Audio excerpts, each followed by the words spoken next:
Hi, welcome to the Quakes Motel. My name's Conan. In today's video, we're going to have a little bit of fun. First, a couple of disclaimers. Okay, basically what I'm going to do is I'm going to emulate the sound of converters being clipped in the MPC One. The reason why I'm doing it, I'm not trying to say that a new MPC can replace a legacy MPC or an SP1200 or anything like that. What I'm just trying to show is that you can create or emulate the same kind of sound that you got by clipping converters on the old MPCs and something like an SP1200. So it's not a video about what's best. It's not a scientific video. This is purely subjective. When I do the blind test, it'll be your decision on what you think sounds best. But really, as I said, the point of the video is just to show that in the MPC One or Live 2 or X, you can actually emulate the sound of clipping converters. Let's jump in.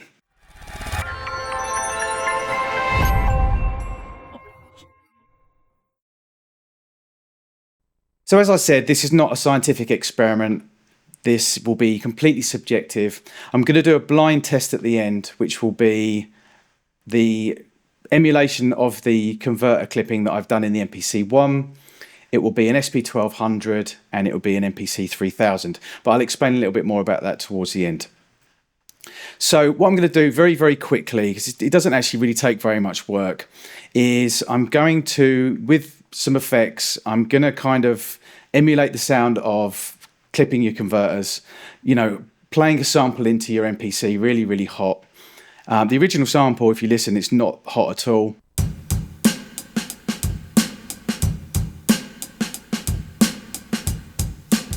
Fairly clean, actually. I think I recorded that probably at around about -6 dB to get the cleanest sample possible.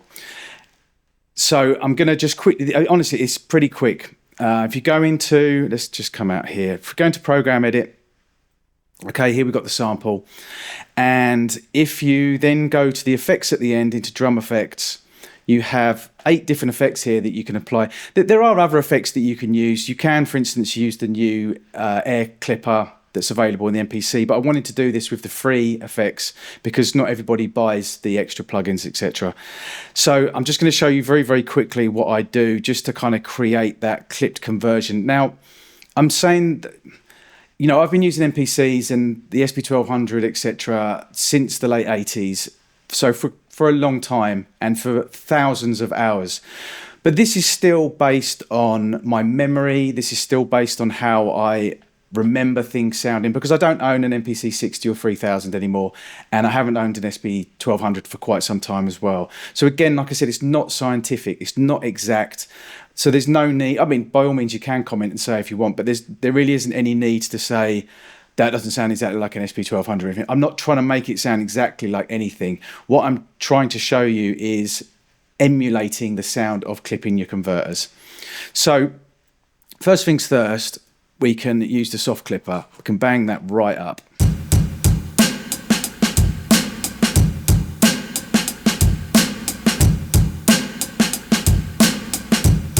Okay, little bit of gain. This bass E tight is, I love it. Really, really nice.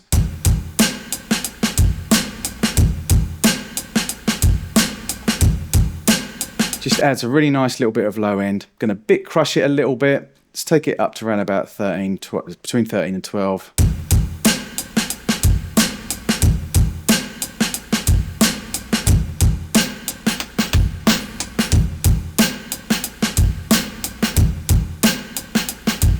These two I'm using very, very subtly. I want to just about hear the effect and then just dial it back a little bit.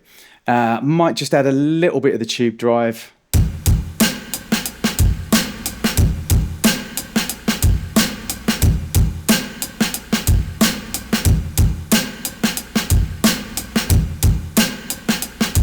That's sounding pretty good to me. It's sounding nice. It sounds like it's been driven a little bit of saturation on there, a little bit more low end.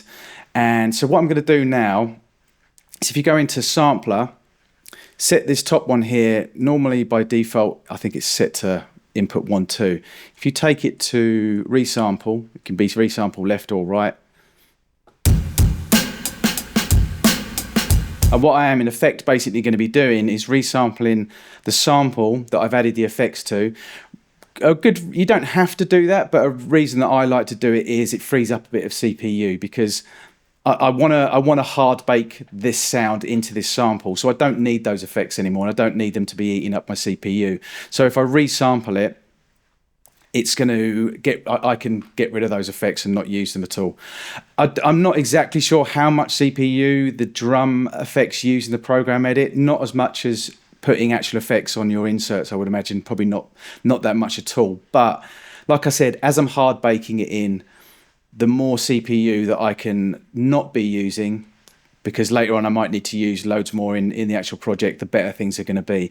And also, one thing I like to do with samples a lot, especially in the MPC internally where you can apply effects and stuff, is I do like to bake in that sound a little bit, because it pushes you to make decisions.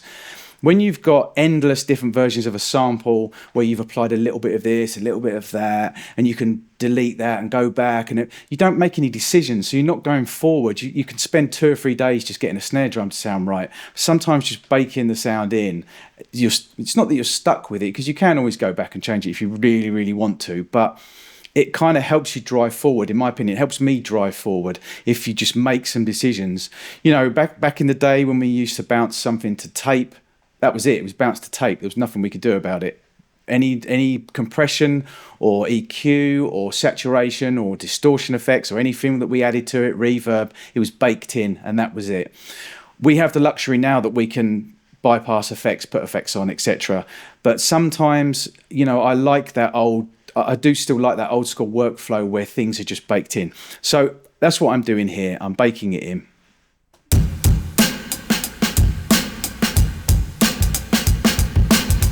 Okay, so there we go. If we now, we'll keep that as, yeah, we can keep that as MPC One. And I'm going to put bounce on there just so I know that it's bounced. And we'll put that there. And we'll keep that. And then we'll come out of here. So what I need to quickly just do is I just need to trim that. You can see what the clipper's done. You can see that it's actually cut off the tops of the peaks, basically. And that's what you're doing when you're clipping your converters, in effect. So let's just make sure 0 snaps on.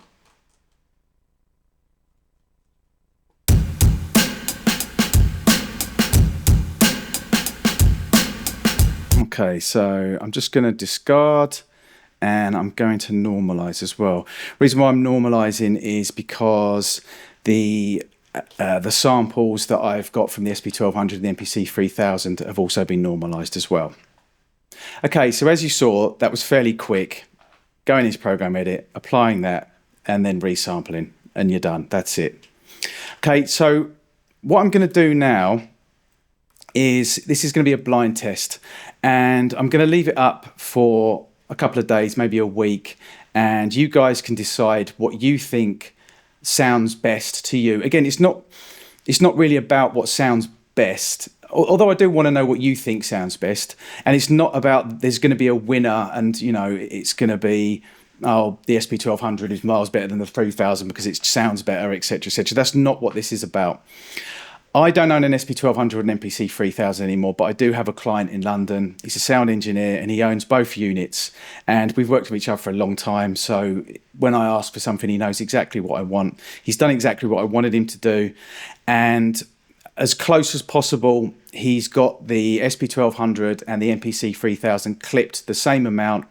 There's no extra EQ or compression or anything on it at all. He's then sent me those files. I've now got those in the MPC. And what I'm going to do, one after the other, I'm going to play the SP1200, the MPC3000 and the MPC One. I'm not going to tell you what order they're in, and you can decide which one you think sounds the best. And, you know, we can also hear, you know, I think I've got the MPC One fairly close as well.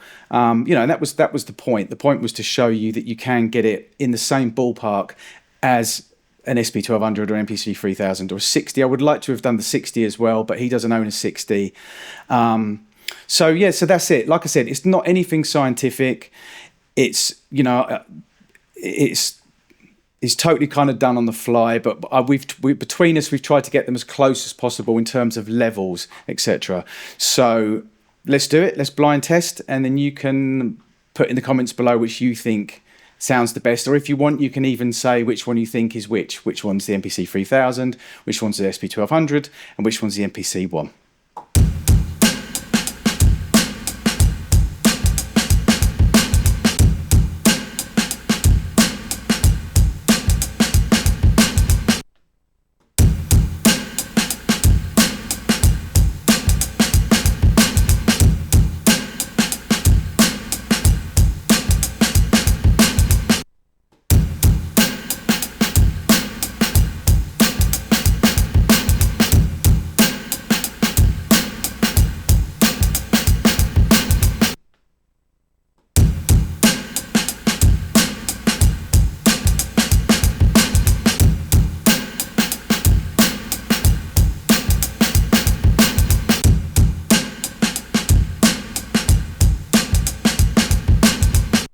So there you have it. I may have opened a can of worms with this video. It was not my intention.